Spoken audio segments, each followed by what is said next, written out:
ठीक है। Temperature coefficient की वजह से वॉल्यूम पे फर्क आएगा। कुछ चीजें बहुत कॉम्प्लिकेटेड, ये मैं आपको इंफॉर्मेशन के लिए बता, हम कुछ चीजों को लेके कैलकुलेट करेंगे, कंफ्यूजन ना होना, और वो गाइड दिखा दूंगी। और क्या हो सकता है,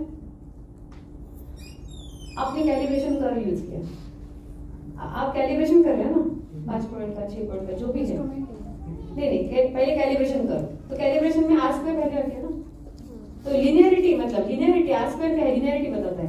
तो ये लिनियर अगर लिनियर नहीं है ग्राफ आपका तो उसकी वजह से अनसर्टेनिटी, तो ये ड्यू टू कैलिब्रेशन कर्व मतलब इसकी लिनियरिटी, तो ये अनसर्टेनिटी ड्यू टू वो। और क्या हो सकता है,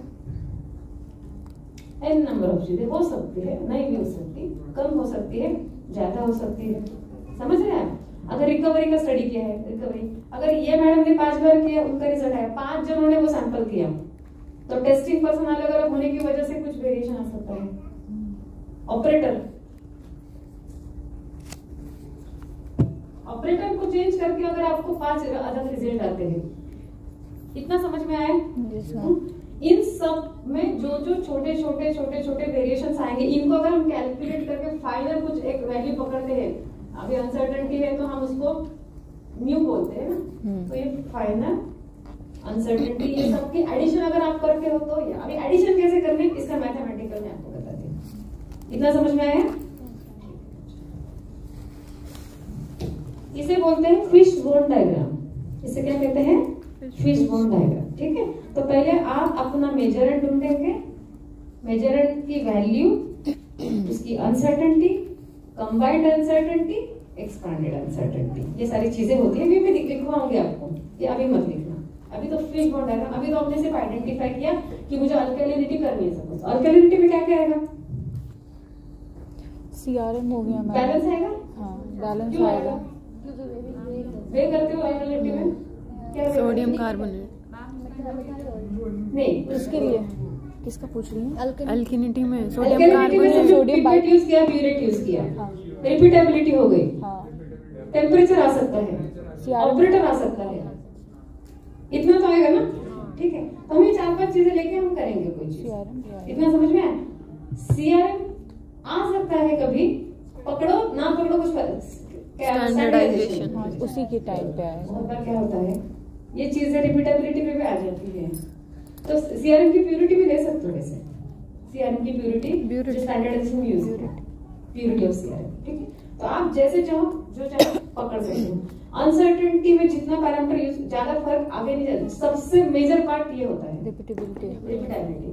इनका कंट्रीब्यूशन माइनर होता है, अगर अच्छे कैलिब्रेटेड इंस्ट्रूमेंट ग्लासवेयर्स यूज करो, इनका कंट्रीब्यूशन कम है, कंट्रीब्यूशन रिपीटेबिलिटी एंड ऑपरेटर का ज्यादा होता है, लेकिन ये आपको पता होना चाहिए।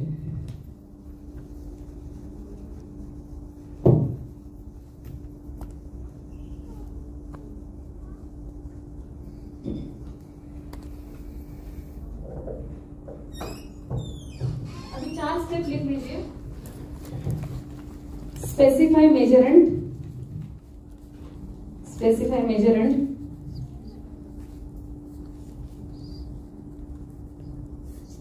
मेजरेंट मतलब अल्कलिनिटी, क्लोराइड, जो भी आप मेजरेंट। Second, identify uncertainty source,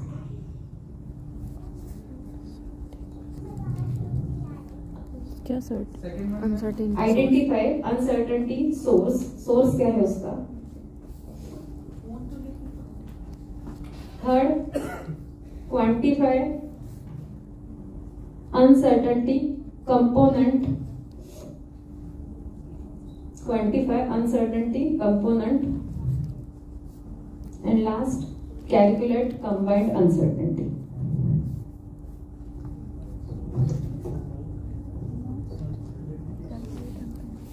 Calculate combined uncertainty.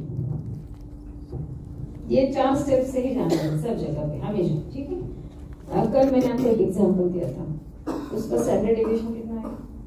दिया था 1.96 दिया था, होमवर्क दिया था, उन्होंने कहा था ग्रुप में फोटो भेजेंगे, भेजी नहीं। 1.9 to 2.9 सही है। और किसका 1 पॉइंट किसका है?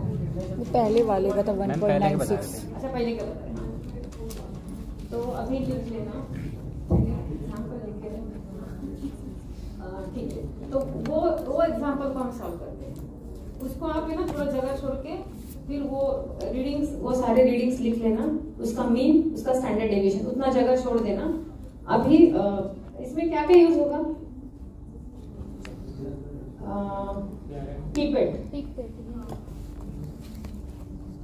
कीपैड यूज होगा। नहीं, एक सेकंड मतलब अभी फिलहाल जब मैं पूरा लिखूं ना तब मैं आपको टाइम दूंगी। इसके अभी बोर्ड पे जो मैं लिख रही हूं उसको मत लिखना, जब मैं बोलूं तब लिखना, क्योंकि अगर उसमें कुछ मैं चेंजेस करूं तो आपको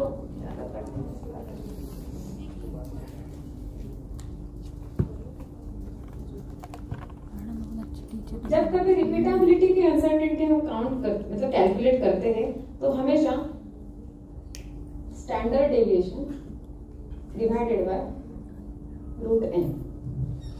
रिपीटेबिलिटी की अनसर्टेनिटी फाइंड आउट करते हैं तो standard deviation divided by root n। अगर अनसर्टेनिटी ड्यू टू कैलिब्रेशन है या हम लोग कैलिब्रेशन सर्टिफिकेट वाली लेते हैं तो उसमें जो एक बात सबसे कैलिब्रेशन सर्टिफिकेट में जो भी अनसर्टेनिटी आती है वो एक्सपांडेड अनसर्टेनिटी होती है, लिख लीजिए। यस मैम यही पूछना था कि हम लोग एक्सपैंडेड अनसर्टेनिटी वही लिखेंगे जब कैलकुलेट करेंगे। नहीं, मैं आपको वो बता रही हूँ, जो कैलिब्रेशन सर्टिफिकेट में आती है वो क्या होती है?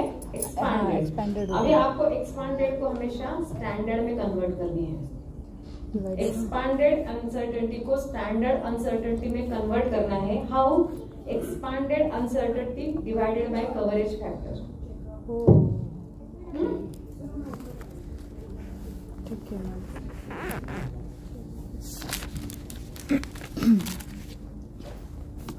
कवरेज फैक्टर क्या होता है? पता नहीं मैम, वो होता है आपने कैलिब्रेशन सर्टिफिकेट किसी ने ठीक से पढ़ा है? वो के की वैल्यू कुछ होती है। क्या होती है? के की वैल्यू होती है, लेकिन क्या लिखते हैं? At 95% confidence level. Yes ma'am, वो सर्टिफिकेट में कवरेज फैक्टर कितना होता है? 2 या 1.96। हाँ ठीक है। 95% कॉन्फिडेंस लेवल जब है कि हमारे रिजल्ट 95% तक सही उस रेंज में है तो उसका के की वैल्यू कितनी होती है? 2। तो हम यहाँ पर फिलहाल 2 पकड़ लीजिए ऐसे, ठीक है, ब्रैकेट में लिख के लिखिए। तो uncertainty due to calibration set कितना आएगा? ये सारे ना स्टैंडर्ड अनसर्टेनिटी होगा, ये सारे जो दिख रहे हो ना मैं, ये सारी स्टैंडर्ड अनसर्टेनिटी के फॉर्मूलेज हैं। Next, uncertainty due to least count.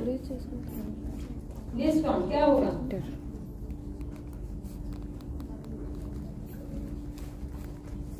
पता है किसी को? Uncertainty due to least count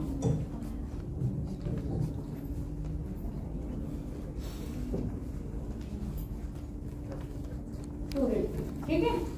least count divided by 2 root 3। जितनी बार रिपीट करेंगे शायद वो नंबर होगा। Purity of CRM 100 minus purity divided bye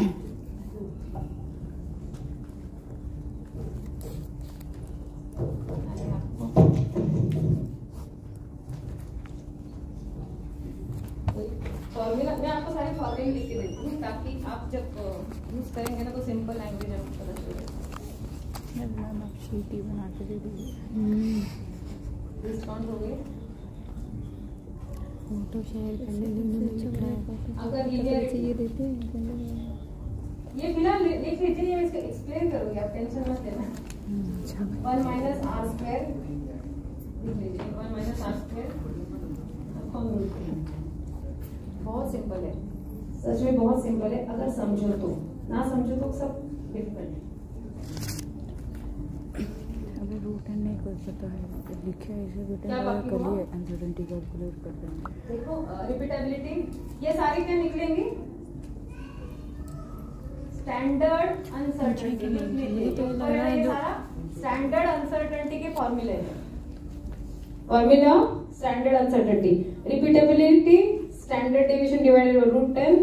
uncertainty किसी भी कैलिब्रेशन सर्टिफिकेट का अगर आपको एक्सपांडेड अनसर्टेनिटी पता है, कवरेज फैक्टर पता है तो स्टैंडर्ड अनसर्टेनिटी निकलेगी। Standard uncertainty due to least count divided by 2√3. Purity of CRM 100 minus purity divided by √3.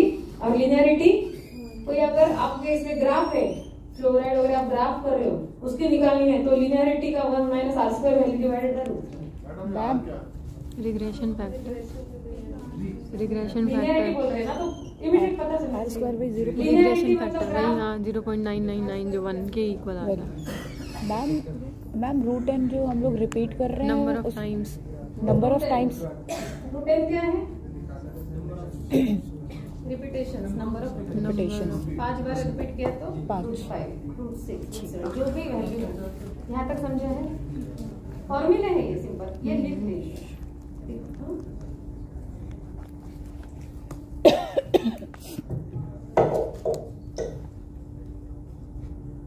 अब हम अपना एग्जाम्पल करेंगे तो इसके हिसाब से अभी फॉर्मूले तो लिख दिए तो अभी पता चल ठीक है सबने। जी ये सारी स्टैंडर्ड अनसर्टेनिटी मिलेगी, ये इतना ध्यान रखना। एक्सपांडेड अनसर्टेनिटी, स्टैंडर्ड अनसर्टेनिटी में कंफ्यूज नहीं होने। जब आप रिपोर्ट करते हो तो एक्सपांडेड होती है, जब भी किसी सर्टिफिकेट में आती है एक्सपांडेड होती है।